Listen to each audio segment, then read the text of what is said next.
Hi and welcome all of you to our study channel mechanical coach, जहां पे आपको study videos के साथ साथ इंजीनियरिंग जॉब अपडेट्स के बारे में भी बताया जाता है। आज हम देखने वाले हैं परमानेंट मोल्ड कास्टिंग। हमने लास्ट लेक्चर में क्लासिफिकेशन ऑफ कास्टिंग को स्टार्ट किया था। उसमें हमने देखा था कास्टिंग के 3 मेन टाइप होते हैं। उसमें expandable mould casting, permanent mould casting and continuous mould casting होता है। तो एक्सपांडेबल मोल्ड कास्टिंग को हमने कवर किया है लास्ट लेक्चर में। इस लेक्चर में हम परमानेंट मोल्ड कास्टिंग को देखने वाले। तो परमानेंट मोल्ड कास्टिंग में हमारे पास मेजरली इसमें भी 3 टाइप्स होते हैं। उसमें जो फर्स्ट टाइप होता है वो होता है centrifugal casting. Centrifugal casting, okay. तो परमानेंट मोल्ड कास्टिंग का फर्स्ट टाइप हम यहाँ पे देख रहे हैं, वो है सेंट्रीफ्यूगल कास्टिंग। अब सेंट्रीफ्यूगल आप जानते हैं, सेंट्रीफ्यूगल मींस एक एक्शन है। अगर कोई ऑब्जेक्ट है मेरे पास, उसके सेंटर से फोर्स उसके अवे जा रहा है, उसके सेंटर से फोर्स अवे की डायरेक्शन में जा रहा है, तो हम उसे बोलते हैं सेंट्रीफ्यूगल फोर्स। और इसी सेंट्रीफ्यूगल फोर्स का यूज करके हम कोई कास्टिंग बनाएंगे और उसे हम नाम देते थे सेंट्रीफ्यूगल कास्टिंग। तो इस सेंट्रीफ्यूगल कास्टिंग में भी 3 अलग अलग टाइप है। सेंट्रीफ्यूगल कास्टिंग में भी 3 अलग अलग टाइप की सेंट्रीफ्यूगल कास्टिंग होती है। उसमें फर्स्ट जो टाइप होता है वो होता है true centrifugal casting, okay. True centrifugal casting. तो ट्रू सेंट्रीफ्यूगल कास्टिंग को समझने के लिए ये जो फर्स्ट डायग्राम मैंने यहाँ पे दिखाया, ये है ट्रू सेंट्रीफ्यूगल कास्टिंग। अब इसमें ये जो है एक हमारे पास मोल्ड है, या इसे आप डाई भी बोल सकते हो। एक हॉलो पाइप जैसा है, ओके। एक हॉलो पाइप है ऐसा समझ लीजिए, इसे मैं मोल्ड या डाई भी बोल सकता हूं। ये मेरा हॉरिजॉन्टल इसका एक्सिस ऑफ रोटेशन है। तो इसमें फर्स्ट इंपॉर्टेंट पॉइंट होता है ट्रू सेंट्रीफ्यूगल कास्टिंग में, इसका जो एक्सिस ऑफ रोटेशन है वो हॉरिजॉन्टल है। एक्सिस ऑफ रोटेशन क्या है? हॉरिजॉन्टल एक्सिस ऑफ रोटेशन है। फर्स्ट पॉइंट ये होगा। इसका यूज करके हम क्या बना सकते हैं? बड़े बड़े पाइप बना सकते हैं, हॉलो पाइप बना सकते हैं, ओके। तो ये यहाँ पे अंदर से पूरा खाली है, खाली एक रोटेटिंग पार्ट है पाइप जैसा, और यहां से एक्सिस ऑफ सिमेट्री हॉरिजॉन्टल है हमारी। तो इससे हम एक्सिस ऑफ सिमेट्रिकल ऑब्जेक्ट बना सकते हैं, ओके। सिमेट्रिकल हॉलो ऑब्जेक्ट के लिए हम इसका यूज करते हैं। सिमेट्रिकल हॉलो ऑब्जेक्ट को अगर हमें बनाना है तो हम ट्रू सेंट्रीफ्यूगल कास्टिंग का यूज करते हैं। ट्रू सेंट्रीफ्यूगल कास्टिंग में जो एक्सिस होगा वो हॉरिजॉन्टल होगा। एक्सिस जो होगा, एक्सिस ऑफ रोटेशन जो होगा वो हॉरिजॉन्टल होगा। सिमेट्रिकल एंड हॉलो ऑब्जेक्ट हम इससे बनाएंगे। अब बनाएंगे कैसे? जिस भी मेटल का हमें ऑब्जेक्ट बनाना है उस मेटल को हम फर्नेस में पहला मेल्ट कर देंगे। मेल्ट करने के बाद मान लीजिए ये मेरे पास कोई लैडर है। इस लैडर में लाके हम इस मोल्टन मेटल को यहां से पोर कर देंगे, और पोर करने के बाद ये जो मोल्टन मेटल है ये इस एक्सिस के थ्रू इस रोटेटिंग पार्ट में मूव होना स्टार्ट हो जाएगा। अब जैसे ही ये रोटेटिंग है, यहाँ पे मैंने दिखाया इसका स्पीड n है, ये कांस्टेंट रोटेशनल स्पीड में है। अगर ये स्पीड में है तो कोई सेंट्रीफ्यूगल फोर्स यहाँ पे क्रिएट होगा। इस ऑब्जेक्ट के ये जो मोल्टन मेटल मैंने डाला है सेंटर पे, इस पे कुछ सेंट्रीफ्यूगल फोर्स क्रिएट होगा, और ये सेंट्रीफ्यूगल फोर्स की वजह से ये इस डायरेक्शन में मूव होना स्टार्ट हो जाएगा। ये यहाँ से भी इस तरफ मूव होना स्टार्ट हो जाएगा, और ये जो मोल्ड था, ये जो डाई था, इसके साइड में आके ये चिपक जाएगा। इसके साइड में आके चिपक जाएगा, मतलब यहाँ से चिपकते चिपकते ये आगे बढ़ते हुए चला जाएगा। ऐसे एक लेयर यहाँ पे क्रिएट हो जाएगा, यहाँ पे भी एक लेयर क्रिएट हो जाएगा। तो ये 2 लेयर यहाँ पे क्रिएट हो जाएंगे जितना हमें थिकनेस चाहिए। अगर हम इसका पोरिंग रेट बढ़ाते हैं, ज्यादा स्पीड से हम मोल्टन मेटल डालेंगे और इसका रोटेशनल स्पीड कम कर देंगे, तो इसका थिकनेस हमें ज्यादा मिलेगा। तो थिकनेस हमें कितना चाहिए ये हमारे ऊपर डिपेंड है। हम इसके स्पीड को और फीडिंग रेट को एडजस्ट करके उसका थिकनेस एडजस्ट कर सकते हैं।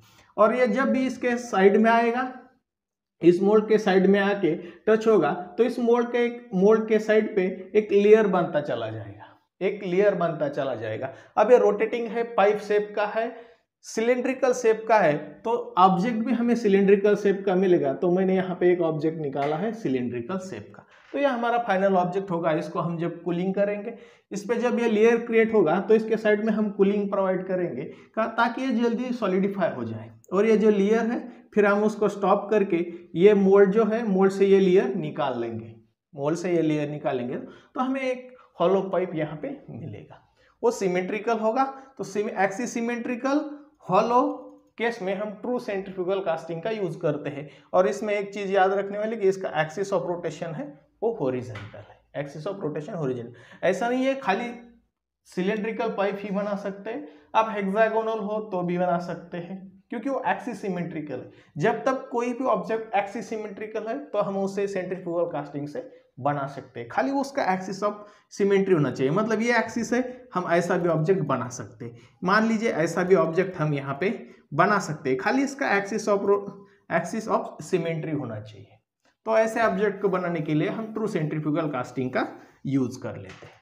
अब इसमें मेन आपने यहाँ पे देखा है, मैंने डायरेक्टली मोल्टन मेटल लाके इस कास्टिंग प्रोसेस में डाला है। मैंने यहाँ पे ना तो राइजर्स का यूज किया है, ना तो गेटिंग सिस्टम का यूज किया है, ना कोई स्प्रू यूज किया है।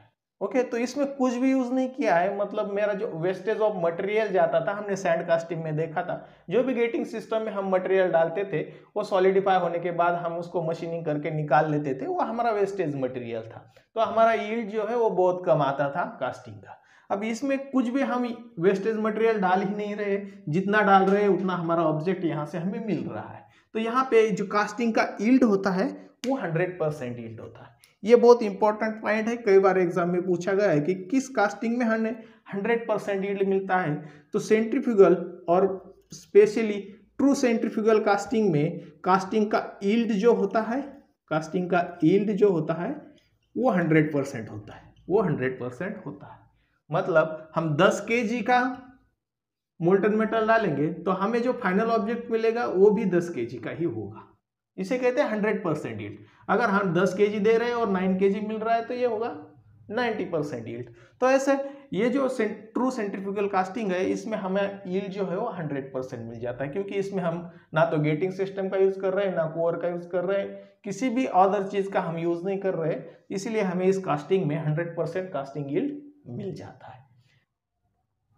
सेकेंड एडवांटेजेस है इस कास्टिंग का, हम यहाँ से जो भी मोल्टन मेटल डाल रहे थे, जो भी लिक्विड मेटल डाल रहे थे, तो एक फोर्स से जाके, एक फोर्स से, सेंट्रीफ्यूगल फोर्स से जाके इस वॉल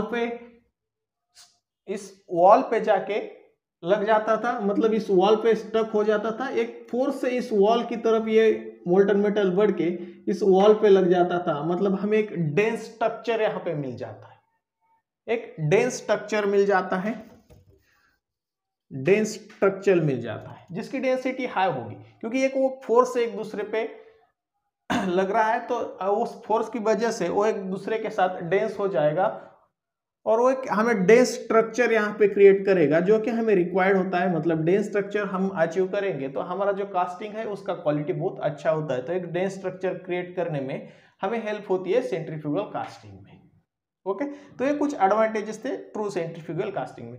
अब जब हम सेकेंड इसमें टाइप देखने वाले हैं, इसमें जो सेकेंड टाइप होता है सेंट्रीफ्यूगल कास्टिंग में, फर्स्ट हमने ट्रू देखा, सेकेंड जो टाइप होता है वो होता है semi centrifugal casting, semi centrifugal casting. Okay, और एक चीज इस केस में जो ट्रू सेंट्रीफ्यूगल कास्टिंग है इसमें आप देख रहे हो हमने कोर यूज नहीं किया है। एक इंपॉर्टेंट पॉइंट है, बिना कोर के हम हॉलो कैविटीज यहाँ पे बना रहे हैं। किसी भी बिना कोर का यूज करके हम यहाँ पे हॉलो कैविटीज क्रिएट कर रहे हैं। तो इसमें ये भी एक पॉइंट है कि ये विदाउट कोर होता है, विदाउट कोर, इसमें कोर यूज नहीं किया जाता है, फिर भी हम इससे हॉलो ऑब्जेक्ट बना लेते हैं। अब ये जो सेमी सेंट्रीफ्यूगल कास्टिंग है इसको समझने के लिए मैंने यहाँ पे एक डायग्राम निकाला हुआ है।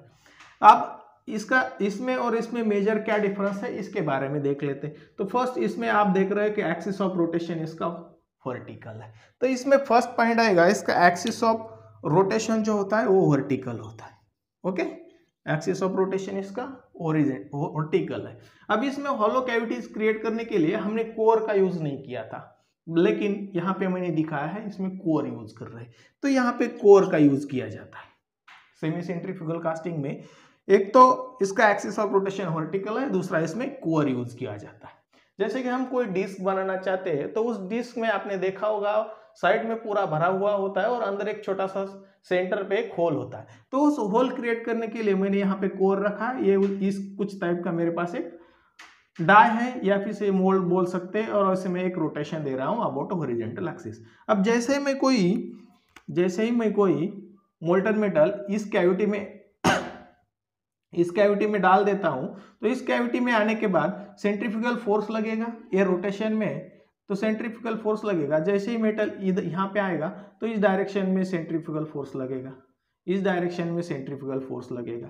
तो ये एक ऑब्जेक्ट जैसा हमारा डाय का शेप होगा उस तरफ का एक ऑब्जेक्ट हमें मिलेगा, और हॉलो चाहिए तो हम अंदर उसमें कोर यूज कर सकते हैं। अब इसमें एक डेंस स्ट्रक्चर तो मिलता ही है, साथ में इस डेंस स्ट्रक्चर मतलब जो हाई वेट का लिक्विड होगा वो इस साइड में जाएगा ड्यू टू सेंट्रीफ्यूगल फोर्स, और जो लो वेट का मेटल होगा या इम्प्योरिटीज होगी वो सेंटर की तरफ रह जाएगी, सेंटर में रह जाएगी, और बाद में मशीनिंग करके हम जो वो इम्प्योरिटीज थी वो कलेक्ट हो जाती है सेंटर की तरफ, तो उसे निकाल सकते हैं मशीनिंग का यूज करके। तो मशीनिंग का यूज करके हम उस इम्प्योरिटी को रिमूव करेंगे। तो ये भी एक एडवांटेजेस होता है कि हमें एक अच्छी क्वालिटी यहाँ पे मिल जाती है।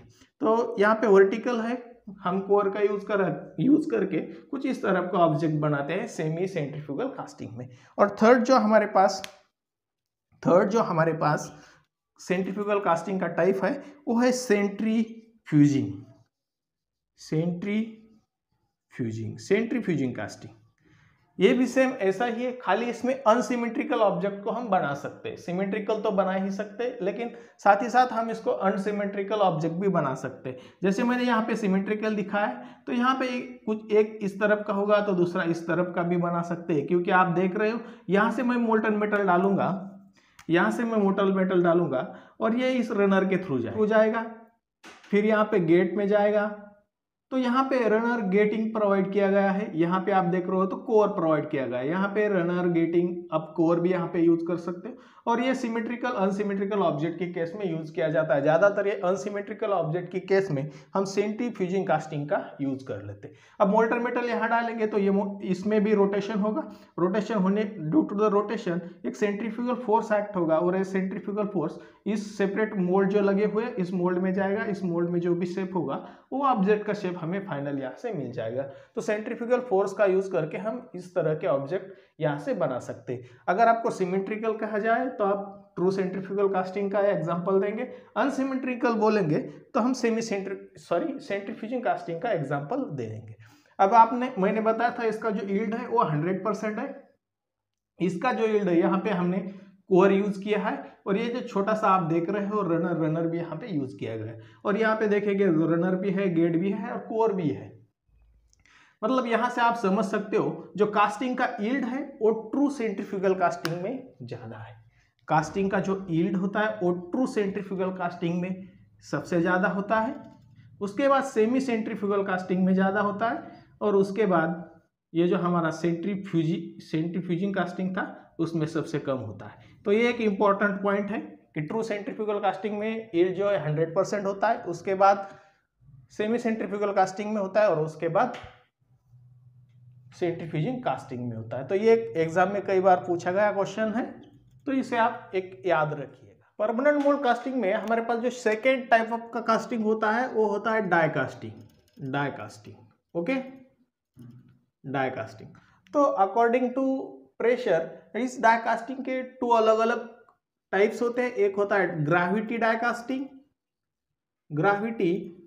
कास्टिंग, और सेकेंड होता है pressure die casting. Okay, 2 types के डाई कास्टिंग होते हैं, एक ग्रेविटी डाई कास्टिंग होता है, एक प्रेशर डाई कास्टिंग होता है। अब इस ग्रेविटी डाई कास्टिंग में हम कोई भी एक्सटर्नल फोर्स का यूज नहीं करते हैं, इसे हम ग्रेविटी डाई कास्टिंग बोलते हैं, क्योंकि इसमें सिर्फ ग्रेविटेशनल फोर्स की वजह से हमारा जो कास्टिंग है वो क्रिएट हो सकता है। तो यहाँ पे मैंने इस मोल्ड को दिखाया है, या फिर आप इसे डाई बोल सकते हैं, एक परमानेंट डाई है या परमानेंट मोल्ड है। अब इसमें ये जो कैविटी बना हुआ है, इस कैविटी में मैं लिक्विड मेटल डाल दूंगा तो ये लिक्विड मेटल इस कैविटी का शेप ले लेगा। ना तो हम इसके ऊपर कोई एक्सटर्नल फोर्स अप्लाई कर रहे हैं, ना तो कुछ अदर प्रेशर हम यहाँ पे प्रोवाइड कर रहे हैं। ड्यू टू द ग्रेविटी ये इस कैविटी में फ्लो हो जाएगा, और ग्रेविटेशनल फोर्स की वजह से ही ये उस कैविटी का शेप ले लेता है। तो ये जो कास्टिंग प्रोसेस है इसे हम यूज करते हैं सिंपल शेप के लिए, क्योंकि कॉम्प्लेक्स शेप होंगे तो ये जो ओनली फ्लो हो रहा है ग्रेविटेशनल फोर्स की वजह से, तो ये सिंपल शेप के लिए ही बनाया गया है। अगर कॉम्प्लिकेटेड शेप है तो ये कॉम्प्लिकेटेड शेप में हर कॉर्नर पे पहुंच नहीं जाएगा क्योंकि उसके ऊपर कोई प्रेशर नहीं लगा हुआ है। तो ये हम यूज करते हैं सिंपल।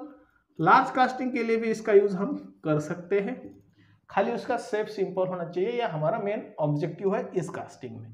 अब इसमें सरफेस फिनिश अच्छा मिलता है क्योंकि ये जो डाई है, मोल्ड है, ये जो मेटल से बना हुआ होगा, क्योंकि परमानेंट मोल्ड है, परमानेंट मोल्ड ज्यादातर मेटल से बने हुए होते हैं, तो मेटल से बना हुआ है मतलब उसका सरफेस जो है वो अच्छा फिनिश देगा, सरफेस जो है अच्छा फिनिश देगा।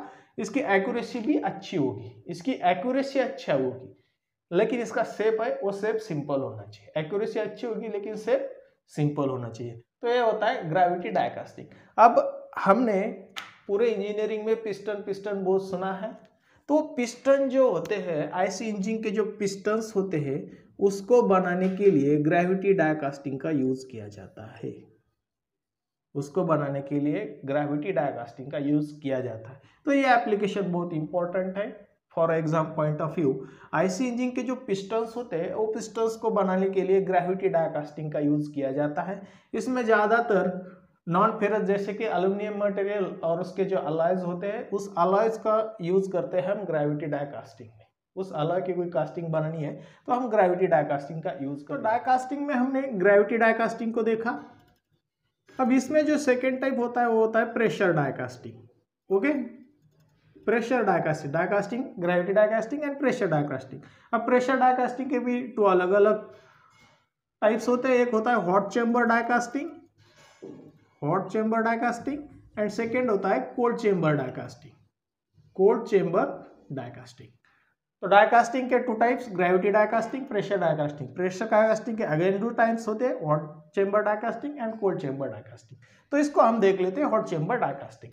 तो हॉट चेम्बर डाई कास्टिंग का मैंने यहाँ पे एक डायग्राम निकाला है। ये हमारे पास है मूवेबल डाई, ये हमारे पास है फिक्स डाई। इसे हम बोलते हैं गूसने के एक पाइप होता है, एक पाइप होता है जिससे हम मोल्टन मेटल को फ्लो करवाते हैं, उसे हम बोलते हैं गूसनेक। ये जो है ये लिक्विड मेटल है, ये फर्नेस में लिक्विड मेटल डाल के हम इसको लिक्विड में कन्वर्ट करेंगे, फर्नेस को हम हीटिंग दे देंगे। यहाँ पे प्लेट प्लंजर का अरेंजमेंट दिखाया गया है। अब इस प्रोसेस में होता क्या है कि जो हॉट लिक्विड मेटल होगा वो डायरेक्टली हम इस मोल्ड के अंदर पास कर देते हैं थ्रू द गूसनेक। गूसनेक एक पाइप की तरफ होता है, इसे पाइप ही समझ लीजिए, जिससे हम इस मोल्टन मेटल को इससे ट्रांसफर कर लेते हैं। और इस गूसनेक के साइड में हम इंसुलेशन प्रोवाइड करते हैं। क्यों? ये जो लिक्विड मेटल यहाँ पे फ्लो होगा उसका हाई टेम्परेचर होगा, वो टेम्परेचर का लॉस ना हो, उस टेम्परेचर का लॉस ना हो। ये फर्नेस से जो मोल्टन मेटल है वो इस मोल्ड में जाना चाहिए, और इस मोल्ड के थ्रू जिस पाइप से जाता है उसे हम बोलते हैं गूसनेक। और उस गूसनेक में हम इंसुलेशन प्रोवाइड करते हैं ताकि यहाँ पे जब ट्रांसफर हो तब हीट का लॉस ना हो जाए। अब इसका वर्किंग समझ लेते हैं। यहाँ पे भी एक फर्नेस है, फर्नेस में हम मोल्टन मेटल डाल देंगे, फर्नेस में हम मेटल डाल देंगे, उसको हीटिंग करके यहाँ पे उसको मेल्ट कर देंगे, लिक्विड फॉर्म में यहाँ पे मेटल को हम ला लेंगे। अब इसमें एक पाइप लगा हुआ होता है, एक प्लंजर या पिस्टन का अरेंजमेंट होता है। अब जैसे ये पिस्टन नीचे आएगा तो ये नीचे आने की वजह से, ये पिस्टन अगर ये नीचे आ रहा है, इस पे मैं कोई फोर्स अप्लाई कर रहा हूँ, ये पिस्टन नीचे आएगा तो नीचे आने की वजह से ये कुछ प्रेशर क्रिएट करेगा, कुछ फोर्स क्रिएट करेगा और ये इस लिक्विड मेटल पे लग जाएगा। तो एक प्रेशर से ये लिक्विड मेटल इस गूसनेक से पास होते होते, इस मोल्ड से पास होते होते इस कैविटी में आ जाएगा। समझ लिया? बहुत सिंपल है। प्लंजर नीचे जाएगा, प्रेशर क्रिएट करेगा, वो प्रेशर इस मोल्टन मेटल पे लगेगा, मोल्टन मेटल पे प्रेशर लगेगा तो वो गूसनेक के थ्रू इस मोल्ड कैविटी में आ जाएगा। अब मोल्ड कैविटी में फिक्स डाई होता है, ये मूवेबल डाई होता है। ये मूवेबल डाई हमको क्लोज कंडीशन में होगा जब मोल्टन मेटल यहाँ पे आएगा, और इसमें कुछ कॉइल्स लगे हुए होते हैं, चिलिंग के कुछ कॉइल्स लगे हुए होते हैं, वो सॉलिडिफाई करने के लिए, कूलिंग रेट बढ़ाने के लिए इसमें हम कोल्ड वाटर का इन और आउट कर लेते हैं ताकि इसका हम कूलिंग रेट बढ़ा सके। तो इसमें कूलिंग रेट, ये जब क्लोज होगा तब इसमें मेटल आएगा, इसको कूलिंग करेंगे, जब ये ठंडा हो जाएगा, सॉलिडिफाई हो जाएगा, मूवेबल डाई को पीछे कर लेंगे और हमारा ऑब्जेक्ट को यहाँ से निकाल लेते हैं। तो बहुत सिंपल प्रोसेस है। मास प्रोडक्शन के लिए हम इसका यूज करते हैं, मास प्रोडक्शन के लिए इसका यूज करते हैं, क्योंकि सिंपल हम प्लंजर डाउन करेंगे, मोल्टन मेटल यहाँ से फ्लो के डाई कैविटी में आएगा, डाई कैविटी क्लोज होगी, कूलिंग कॉइल प्रोवाइड किए गए हैं तो जल्दी सॉलिडिफाई होगा, मूवेबल डाई को हम पीछा करेंगे तो यहाँ से हमारा मोल्टन मेटल निकल जाएगा। राइट। तो ये मास प्रोडक्शन के लिए हम यूज करते हैं हॉट चेम्बर डाई कास्टिंग का। तो ये जो हॉट चेम्बर डाई कास्टिंग है ये यूज करते हैं हम मास प्रोडक्शन के लिए, ओके, मास प्रोडक्शन के लिए। और इसमें जो गूसनेक होता है वो इंटीग्रल पार्ट होता है फर्नेस का, जो गूसनेक होता है वो इंटीग्रल पार्ट होता है फर्नेस का, क्योंकि फर्नेस से जो लिक्विड है वो गूसनेक के थ्रू मोल्ड कैविटी में जाता है। तो यहाँ पे हम हॉट मेटल का ट्रांसफर कर रहे हैं, हॉट मेटल का, इसका टेम्परेचर ज्यादा होगा और ये कंटिन्यूसली इस गूसनेक के पास हो जाएगा, कंटिन्यूसली पास हो जाएगा, कंटिन्यूसली इससे पास हो जाएगा। तो हम इसे लो मेल्टिंग पॉइंट मटेरियल के लिए यूज करते हैं। लो मेल्टिंग पॉइंट मटेरियल की केस में हम हॉट चेम्बर डाई कास्टिंग को प्रीफर करते हैं। क्यों? क्योंकि अगर कोई मेटल का मेल्टिंग टेम्परेचर बहुत ज़्यादा है, मेल्टिंग टेम्परेचर अगर ज़्यादा है, मान लीजिए ये मेरा कोई मटेरियल है और इसका मेल्टिंग टेम्परेचर है वो 2000 डिग्री सेल्सियस है, अब ये कंटिन्यूसली इस गूसनेक के थ्रू यहाँ पे पास हो जाएगा। मेल्टिंग टेम्परेचर ज़्यादा है, इस हाई टेम्परेचर से ये गूसनेक के थ्रू जा रहा होगा, तो इस गूसनेक भी एक मटेरियल से बना हुआ होगा, मेटल का ही होगा। तो इस गूसनेक का भी जो मेटल होगा उसका टेम्परेचर, अगर किसी मटेरियल उसमें जो फ्लो रहा है उसका टेम्परेचर ज़्यादा होगा तो गूसनेक का टेम्परेचर भी था, और कंटिन्यूसली वो उस टेम्परेचर पर रहेगा तो फेलियर होने के चांसेस ज़्यादा होते हैं, वो फेलियर होने के चांसेस ज़्यादा होते हैं। तो इस इफेक्ट को अवॉइड करने के लिए हम हॉट चेम्बर डाई कास्टिंग में वो only low melting point material के ऑब्जेक्ट के लिए यूज करते हैं। जैसे कि यहाँ पे लीड का एग्जांपल हो सकता है, जिंक का हो सकता है, टीन का हो सकता है। लीड, जिंक, टिन, ये जो लो मेल्टिंग पॉइंट के मटेरियल है उसको यूज करते हैं हम हॉट चेम्बर डाई कास्टिंग में। अगर ज़्यादा मेल्टिंग पॉइंट वाले मटेरियल को हम यूज करेंगे तो गूसनेक हमारा खराब हो जाएगा, क्योंकि कंटिन्यूसली उसमें वो हाई टेम्परेचर वाला मटेरियल फ्लो होता रहेगा।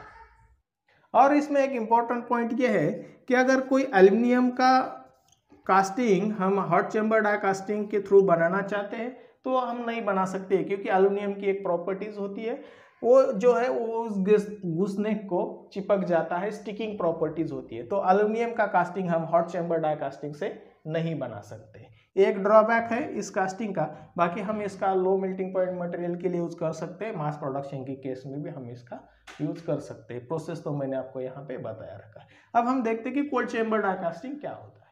तो कोल्ड चेम्बर और हॉट चेम्बर में डिफरेंस सिर्फ इतना होता है कि जो हॉट चेम्बर है उसमें फर्नेस और जो गूसनेक होता है वो इंटीग्रल पार्ट होता है। अब फर्नेस में जो भी फर्नेस में मटेरियल है उसे हम प्रेशर देके गूसनेक के थ्रू डायरेक्टली ट्रांसफर कर लेते हैं, बट यहाँ पे फर्नेस जो है वो सेपरेट पार्ट होता है। कोल्ड चेम्बर डाई कास्टिंग में फर्नेस जो है वो सेपरेट होता है। यहाँ पे फर्नेस होगा, इस फर्नेस से हमें जो मोल्टन मेटल होगा, लिक्विड मेटल होगा, वो हम किसी बकेट के थ्रू उठा के यहाँ से इस पाइप में डाल देते हैं, और यहाँ पे फिर इसका प्रिंसिपल सेम रहेगा। प्लंजर अप्लाई होगा, इसमें जो मोल्टन मेटल हमने लिक्विड मेटल यहाँ पे पोर किया है बकेट के थ्रू, इस पे ये फोर्स लगेगा, ये फोर्स इससे यहाँ पे मूव होगा, ये इस डाई कैविटी में आएगा, फिर डाई कैविटी को मूवेबल डाई के थ्रू हम ओपन कर लेंगे, ऑब्जेक्ट को निकालेंगे, फिर डाई क्लोज करेंगे, फिर मटेरियल डालेंगे, प्लंजर अप्लाई करेंगे, फिर फ्लो होता रहेगा। तो ये कंटिन्यूसली प्रोसेस है। डिफरेंस सिर्फ इतना है कि हॉट चेम्बर डाई कास्टिंग में फर्नेस को हम इंक्लूड करते हैं और उसमें कंटिन्यूसली हाई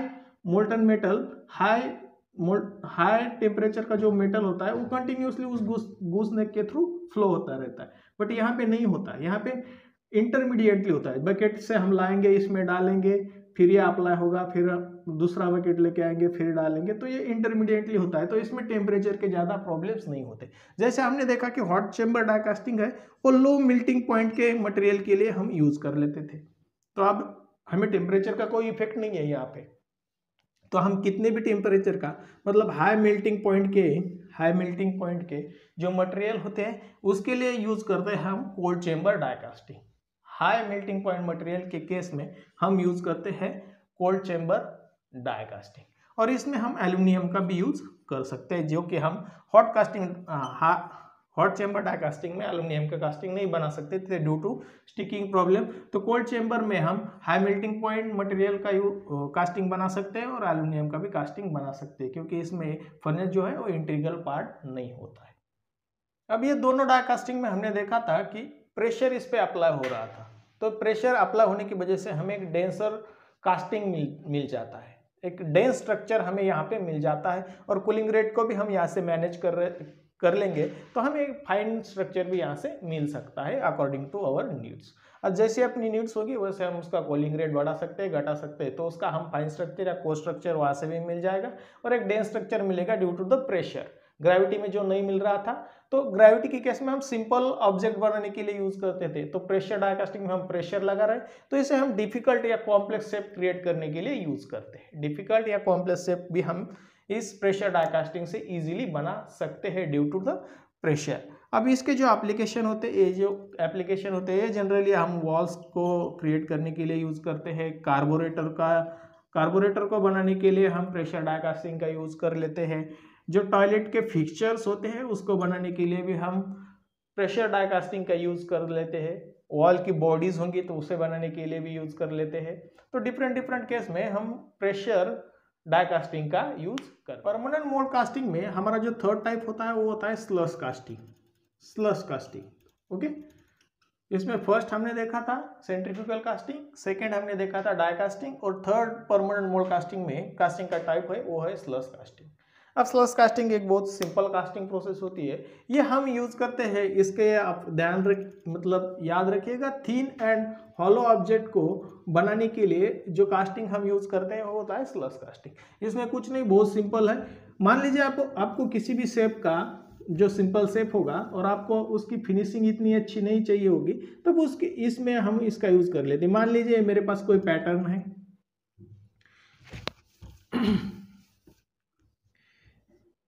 मान लीजिए ये मेरे पास कोई पैटर्न है और इस टाइप का मैं कोई ऑब्जेक्ट बनाना चाहता हूँ, ये का कोई टॉयज बनाना चाहता हूँ, तो मैं क्या करता हूँ, इस पैटर्न को मुझे जिस शेप का ऑब्जेक्ट चाहिए उसका मैं पैटर्न बना लूँगा। वो पैटर्न ये होगा और इसके ऊपर मैं लिक्विड डाल दूंगा। मुझे जिस भी मेटल का ऑब्जेक्ट चाहिए उसका मैं लिक्विड यहाँ पे डाल दूंगा। अब जितना टाइम मैं इस लिक्विड को और इस पैटर्न को कांटेक्ट में रखूंगा तो ये जैसे लिक्विड सॉलिडिफाई होता रहेगा तो ये इस पैटर्न के ऊपर एक सॉलिडिफिकेशन की लेयर क्रिएट करता रहेगा। ओके, जितना ज़्यादा टाइम हम इसको रखेंगे उतना ज़्यादा उस लेयर का थिकनेस होगा। अब जैसे हमारी रिक्वायर्ड थिकनेस मिल जाती है तो हम इस मोल्ड को रोटेट कर लेंगे। ये जो है लिक्विड मेटल है उसको ये इस मोल्ड को उल्टा करके लिक्विड मेटल को गिरा देंगे और ये जो लेयर बना हुआ था हमारे पैटर्न के ऊपर ये तो इसको ही चिपक के रहेगा क्योंकि ये सॉलिडिफाई हो चुका है उस पैटर्न के साथ। और बाद में हम इस लेयर को उस पैटर्न से निकाल लेंगे तो हमें उस टाइप का ऑब्जेक्ट यहाँ पे मिल जाएगा। तो स्लश कास्टिंग एक बहुत सिंपल कास्टिंग होता है। खाली हम जिस भी ऑब्जेक्ट को चाहिए तो उसमें हम वहाँ से उसको डाल के लिक्विड मेटल उस पे डाल पे थोड़ा देर रखेंगे सॉलिडिफाई होने तक, फिर उस लिक्विड मेटल को उल्टा करके निकाल लेंगे और जो एक लेयर क्रिएट होगा वही लेयर हमारा फाइनल ऑब्जेक्ट होगा। तो हम स्लश कास्टिंग जो थिन और हॉलो ऑब्जेक्ट के लिए यूज किया जाता है और इससे हम बनाते हैं टॉयज। जो खिलौने होते हैं वो ज़्यादातर हम स्लश कास्टिंग से बनाते हैं। जैसे कोई मतलब हम जो मुखौटे वगैरह लगाते हैं वो भी हम स्लश कास्टिंग से ही बनाते हैं। तो क्लासिफिकेशन ऑफ कास्टिंग में हमने 3 टाइप्स के कास्टिंग देखे थे। तो उसमें जो थर्ड टाइप का कास्टिंग हमारे पास बचता है क्लासिफिकेशन में वो है कंटिन्यूअस मोड कास्टिंग।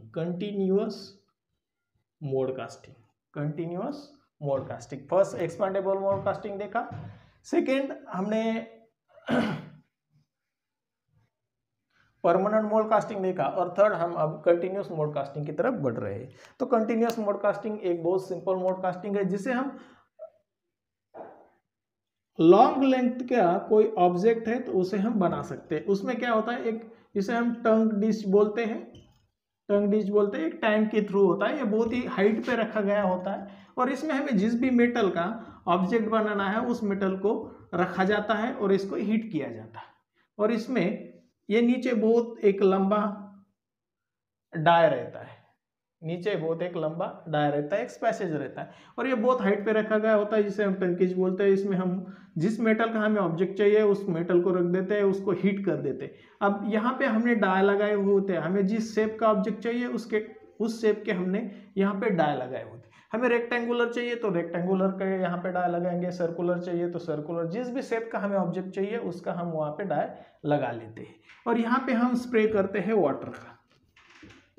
यहाँ पे हम स्प्रेयर लगे हुए होते हैं, वाटर के 2 लगे होंगे, 4 लगे होंगे, जो अकॉर्डिंग टू कूलिंग रेट, हमें कूलिंग रेट कितना चाहिए उसके हिसाब से हम यहाँ पे स्प्रेयर लगाए होते हैं वाटर के। अब ये स्प्रेयर, ये वाटर इस डाई पे इंजेक्ट हो जाएंगे, इससे हमारा कूलिंग रेट बढ़ जाएगा।